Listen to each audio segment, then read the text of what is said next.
à tous. Ngok et moi-même allons vous présenter les attaques les plus impactantes de 2025. Alors, pour ça, on va suivre l'histoire d'un personnage totalement fictif. On a inventé tout cela, les images ont été générées par de l'IA, sans intervention magique ni clonage. Si vous trouvez que des personnages ressemblent à des gens que vous connaissez, c'est un pur hasard ou c'est qu'il y a un bug dans l'IA. Aucun scénariste n'a été maltraité, ni aucun moteur d'IA non plus, pendant cette création. Donc voilà Daniel. Daniel commence une bonne journée de travail, il est très content, il va faire un séminaire à Londres, il est ravi de partir. On voit sa femme Nicole derrière qui se prépare également pour sa journée de travail. Tout commence sous les meilleurs auspices. Peut-être pas, parce qu'en fait son fils Jimmy arrive un petit peu quand même content parce il n'y a pas cours.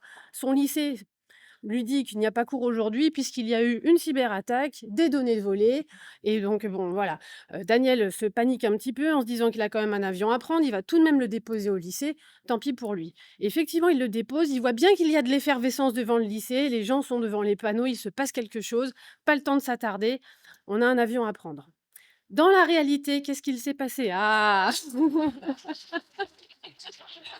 Qu'est-ce qui s'est passé dans la réalité? Eh bien, en fait, le 10 octobre, 2025, une cyberattaque a eu lieu sur les Hauts-de-France. Elle a été revendiquée par la franchise Kirin et effectivement, 269 lycées ont été perturbés fortement. 1 téra de données a été volé, des données à caractère personnel a priori. Donc des données à caractère personnel, excusez-moi, des élèves, des familles et du personnel. Une cellule de crise de l'ANSSI et de la gendarmerie a mis en place des mesures drastiques, ce qui veut dire que l'internet était coupé, impossibilité d'accéder au contenu de cours et impossibilité d'imprimer bien sûr. Imaginez la perturbation dans tous ces lycées. La CNIL a été prévenue, la région des Hauts-de-France ainsi que les académies ont porté plainte et puis une enquête judiciaire a été initiée. 11 novembre, un nouvel appel à vigilance de la part de la part de des autorités, un petit peu perturbée par le son, veuillez m'excuser, ainsi que le 11 décembre, la région des Hauts-de-France a annoncé investir 22,5 millions d'euros dans la sécurisation des systèmes, dont 10 millions pour la rénovation des équipements.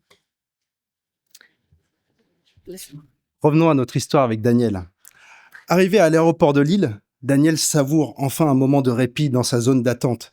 Et en attendant son avion, il passe une commande en ligne dans une célèbre enseigne britannique. Il veut marquer le coup, revenir avec un cadeau pour sa femme et son fils après un séjour marathon à Londres. À la fin de la journée, il file récupérer sa commande au magasin, mais coup de théâtre. Le magasin est victime d'une panne informatique. Il est donc impossible de récupérer son achat. Imaginez un géant de la distribution dont les commandes sont paralysées. Cette réalité a été vécue par nos voisins britanniques lors du week-end de Pâques 2025. Marks Spencer, cette enseigne emblématique au Royaume-Uni, a été victime d'une cyberattaque majeure attribuée au groupe Scattered Spider. Comment ont-ils procédé? En exploitant l'ingénierie sociale pour contourner les défenses des sous-traitants de Marks Spencer. Résultat, les services de commande en ligne, y compris Click and Collect, ont été paralysés pendant plus de 6 semaines. Les conséquences, près de 300 millions de livres sterling de pertes estimées. Mais ce n'est pas tout. Des données personnelles des clients ont été compromises. Nous n'avons pas encore les chiffres officiels, mais pour vous donner une idée, Marks Spencer compte environ 9 millions de comptes clients en ligne actifs. Revenons à la suite de notre histoire avec notre ami Daniel. Les vendeurs de Marks Spencer sont débordés avec leur panne informatique. Les clients s'impatientent, des disputes éclatent. Daniel regarde autour de lui. Il est hors de question de rentrer les mains vides. Malgré cet événement, Daniel ne se laisse pas abattre. Il est certifié ISO 22301, système de management de la continuité d'activité. Il traverse la rue pour tenter sa chance dans le magasin d'en face, mais la malchance continue. Les rayons sont désespérément vides, comme si tous les autres clients avaient tout dévalisé. Cette mésaventure dans l'histoire de Daniel nous rappelle un incident bien réel survenu l'année dernière, touchant une enseigne de distribution alimentaire, Coop, bien connue de nos voisins britanniques. Pour vous donner une idée de son envergure, Coop, c'est 2500 magasins. Les conséquences ont été similaires. Approvisionnement perturbé, entraînant des rayons vides dans de nombreux points de vente et vol de données personnelles de plus de 6,5 millions de membres. Le vecteur d'attaque? Quasiment identique. Compromission des accès d'un sous-traitant par ingénierie sociale, orchestrée par le même groupe Scattered Spider. Quelle journée pour Daniel. Bon, il est temps de finir cette journée tranquillement, d'aller au restaurant en bas de l'hôtel, et puis de se faire quelques sushis et pourquoi pas une petite bière. Seulement, le serveur est très embêté puisque ça fait plusieurs semaines que cette bière n'a pas été livrée et qu'il y a des ruptures de stock complètes. Donc là, ça fait complètement écho à ce qui s'est passé pour le groupe brassicole Asahi. Effectivement, le 29 septembre 2025, ce Asahi voit ses systèmes arrêtés. Pourquoi? Parce qu'il y a une intrusion ciblée dans ses systèmes, l'exploitation d'une vulnérabilité qui a généré un accès initial, un déplacement latéral à travers le réseau et ainsi une exécution d'un rançongiciel. Ça a arrêté tous les systèmes de passation des commandes, de gestion de stock et de distribution de la marque phare, la fameuse Superdry que Daniel voulait déguster en soirée. Distribution impossible, le groupe est contraint d'arrêter la production de toutes ses usines, une trentaine d'usines ainsi que les expéditions et aussi l'arrêt temporaire des centres d'appel. 2 mois de remédiation, reprise des commandes en mode papier avec le fax pour éviter les pénuries et une exposition de données de plus de 2 millions de personnes. Pas de publication des résultats, ce qui est quand même assez impressionnant pour un groupe coté. Pour le coup, c'est encore la franchise Kirin, excusez-moi, qui a revendiqué l'attaque. Et vous pouvez voir en haut à droite quand même les excuses publiques du comité de direction. Perte de chiffre d'affaires de plus de 15% pour le T4 2025 et coût de restauration des systèmes qui dépasse 10 millions d'euros. Maintenant que toute cette journée est terminée, Daniel trépigne d'impatience de rentrer. Son collègue John, lui avait dit qu'il le ramènerait à l'aéroport avec sa nouvelle voiture qu'il venait juste de recevoir. Seulement voilà, le concessionnaire a appelé John pour lui dire qu'effectivement la nouvelle voiture n'était pas livrée. Le constructeur a effectivement prévenu John le concessionnaire qu'il y avait un énorme problème de livraison. En effet, ça fait écho avec une des plus grosses attaques de l'année 2025. Le 1er septembre, le groupe Jaguar Land Rover détecte une cyberattaque sur ses systèmes.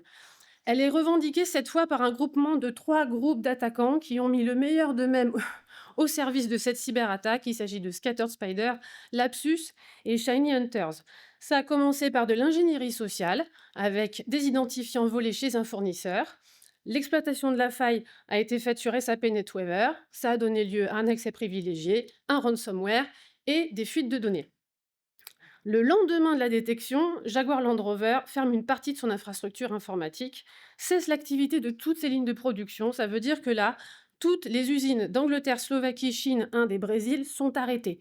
On a énormément d'employés qui restent chez eux avec un maintien de salaire. Seulement, dans l'écosystème de Jaguar Land Rover, il y a beaucoup d'entreprises fournisseurs qui, elles, ont vu plus de 6000 salariés licenciés temporairement du fait de cet arrêt.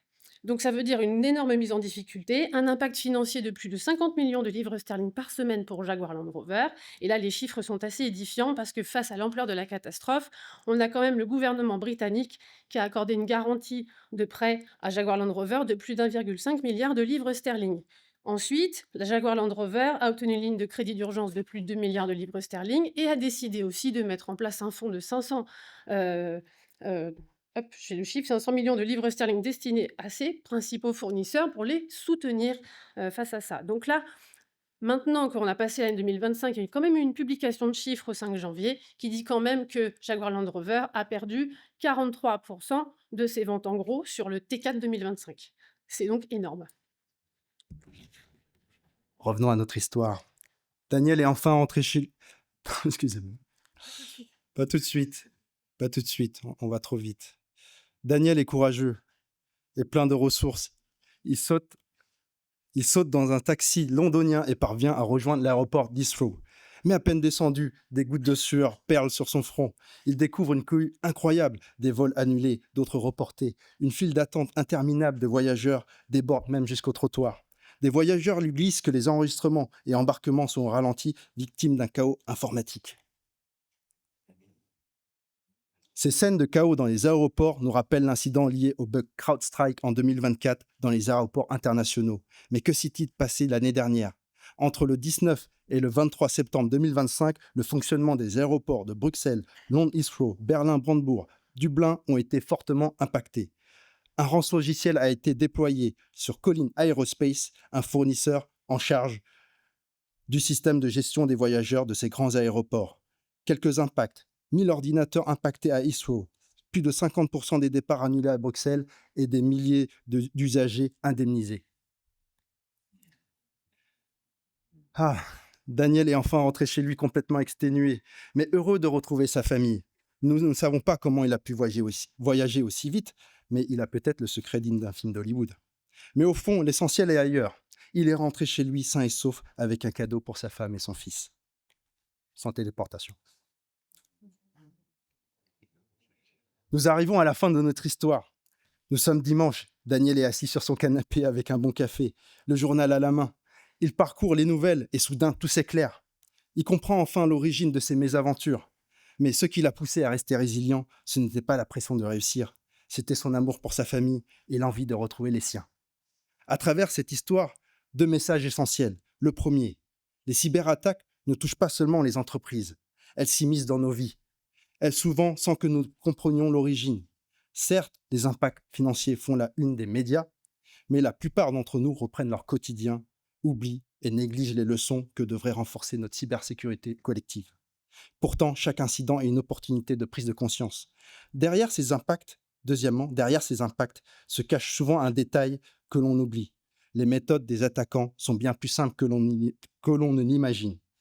Aujourd'hui, face à des entreprises qui génèrent des millions, voire des milliards de chiffres d'affaires et qui sont bien équipées techniquement, les cybercriminels ciblent désormais les failles humaines chez les sous-traitants. Et pour terminer, cette aventure a transformé Daniel. Il sait désormais que la résilience de son entreprise et de son pays dépendra de la prise de conscience, de l'anticipation et de la préparation collective.